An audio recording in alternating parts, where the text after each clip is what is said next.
just a little sneak peek footage for what's coming up in the next couple of weeks. Sadly, it won't be food unless we decide to film some of Chris's birthday dinner, which will happen on the 15th of December. Here's some whimsical little pine cones I came up with. I know they're meant to be whimsical, not completely like, imagine pine cones trying to dress up like Santa and kind of failing. And then these are dehydrated oranges with cloves inside. They already smell amazing.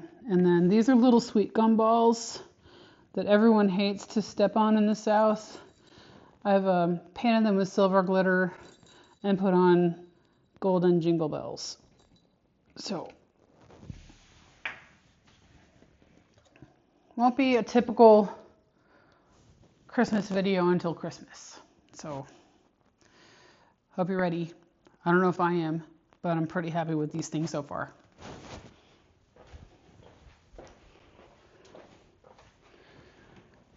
So here is the equipment you're going to need for the orange ornaments that I just showed you.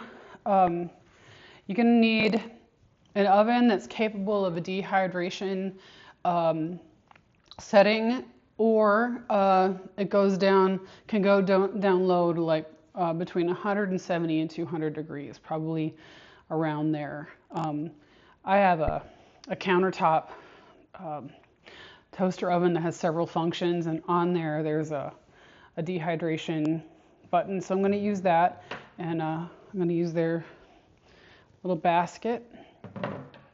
You're going to need cloves. I'd say a good selection, because I don't know, I like the little blossom ends of the cloves. So some of my cloves have them, some of my cloves don't. So just grab yourself a great big pinch. They have to be whole, of course. I'm just going to use one orange because I don't want to make a lot more. I have a small tree, so this will do me. Glue will come eventually, but the glue is to secure the cloves in the center of your ornament. A bowl of lukewarm water that's enough to cover your orange slices. It doesn't have to be hot water. It's just enough to dissolve your kosher salt and a scant amount of citric acid. If you don't have this, you can definitely use lemon juice, but this is like a color preservative. It keeps your oranges from turning brown. So the first thing we're going to do is we're going to cut this orange into, I'd say, 1/4-inch slices, not any thinner than that.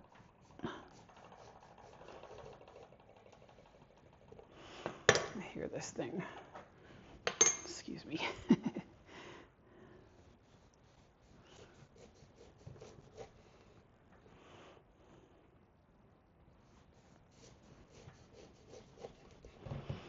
Now I have to be careful because I don't do this quickly. Over the years, my coordination has become sorely lacking. Okay, so there we go. We got potentially 6 ornaments here. So what you're going to do now is you're going to take some paper towel, and you're going to press these, not overly hard, but you kind of want to get some juice out of them.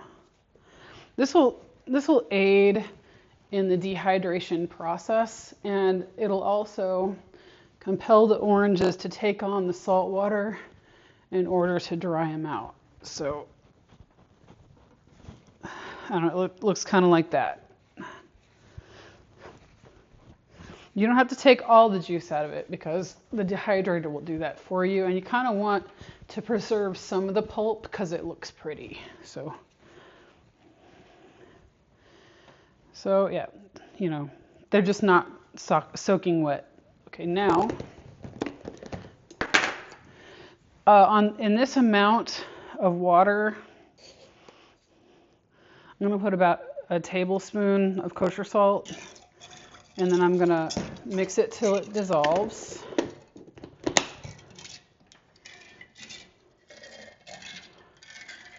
This will help in the dehydration process and the preservation process so they won't get moldy.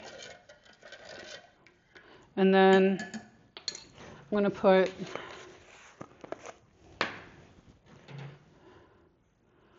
about a 1/4 teaspoon of citric acid. It's nice to make noise.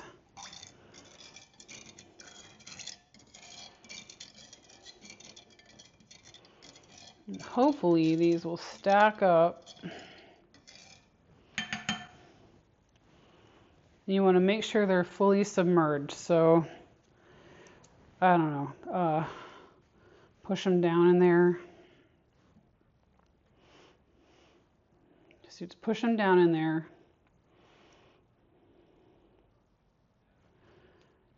And then, what I'm going to do is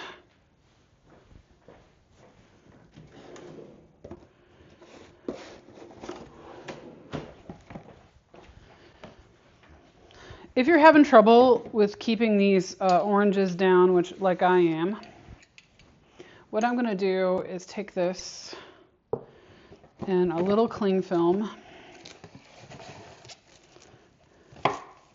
So I guess you have to add that to your equipment. Like that, and then push the cling film to the surface of the water. That way, you're sure they're getting good and soaked into the salt water. We're gonna leave this for ½ an hour. It's been a ½ hour, and so I'm gonna take these. I'm just gonna put that in there. So now it's time to take out the orange slices. Okay, we're gonna fold this paper towel over. So what you want to do is squeeze them real good.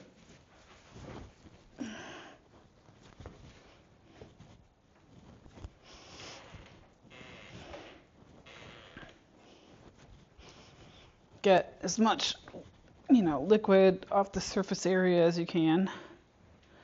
That feels pretty dry. Then you want to lay them in dehydrator basket.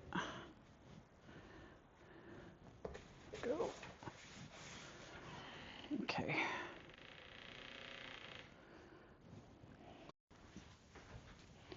So we got these, and I'm gonna put them toward the top and then turn my dial to dehydrate. And there we go. So I don't know if you can see me, but we're gonna let these go for 2 hours, turning once after the first hour. What I did was basically got a $1.25 set of ribbons from Dollar Tree and some baby paper clips. Oh, baby laundry clips. In a future video, I'll show you how I got these, but I'm pretty sure you can get these on Amazon. And then in the glamour shot, the original oranges had red ribbon. I have this now, so I'm going to use this instead. Now, what you want to do is find a good clove and just stick it. You can see, okay, can you see how the orange has sections? You want to stick the clove at the base of each section. So, let me do it real fast. And I try to choose the cloves with the blossom on it, just because I like the way they look better. But if you don't have those, they still smell amazing. So I'm going to put a clove at the base of each orange section, unless it won't let you do it. There, okay.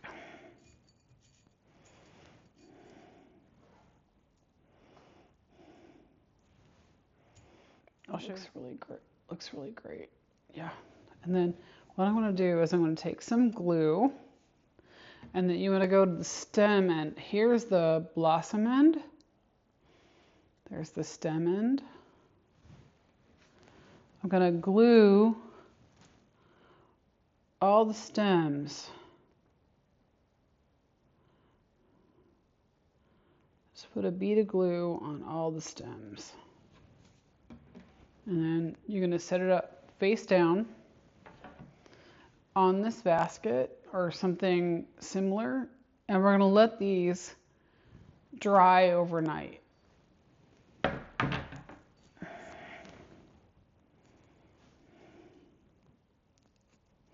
So I'm going to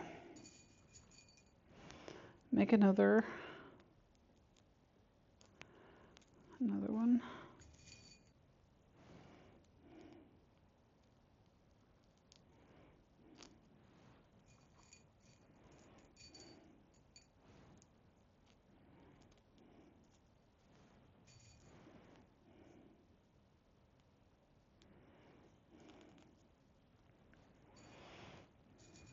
Sometimes the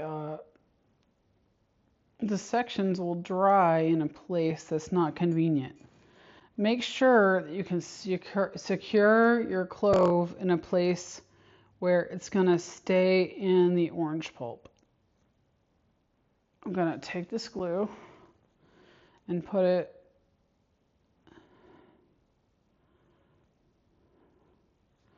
around the edges of the cloves. So just for decoration's sake,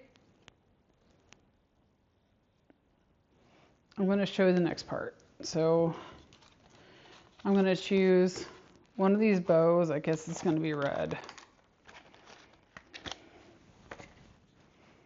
There we are. And then a laundry clip. There we are. Okay. There we are. Looks like that. And then we're going to, this is going to be hard to show on camera, but I'm going to try. I have some twist ties that can go in either side.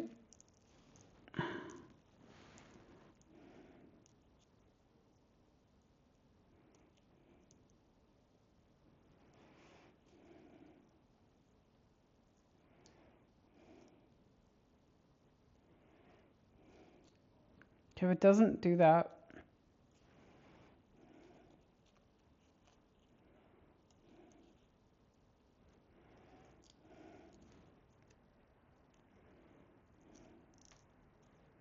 there we go. There we go. So you pull both sides. So the bow gets centered. There. There. And then replace your clove. The clove thing will happen a lot. There we are. And then you're going to take these ends here, twist them tight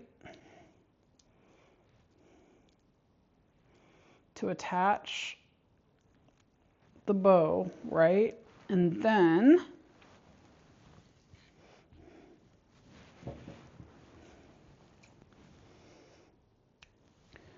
this is too much twine, but I'm going to cut a decent amount of twine. I have some glue. So if you're using twine, you could like, whatever glue is like falling off anywhere, just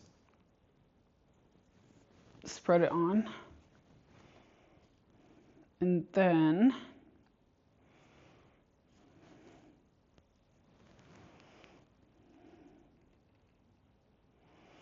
I'm just going to tie it around, just naturally around the clothespin. I'm going to make a double knot.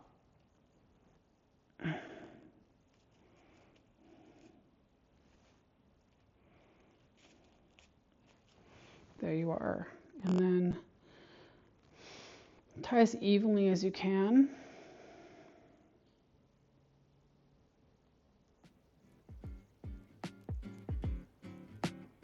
The ornament. Make sure you find a way to make it face forward, but yeah, this is pretty good. I'm going to cut the excess off.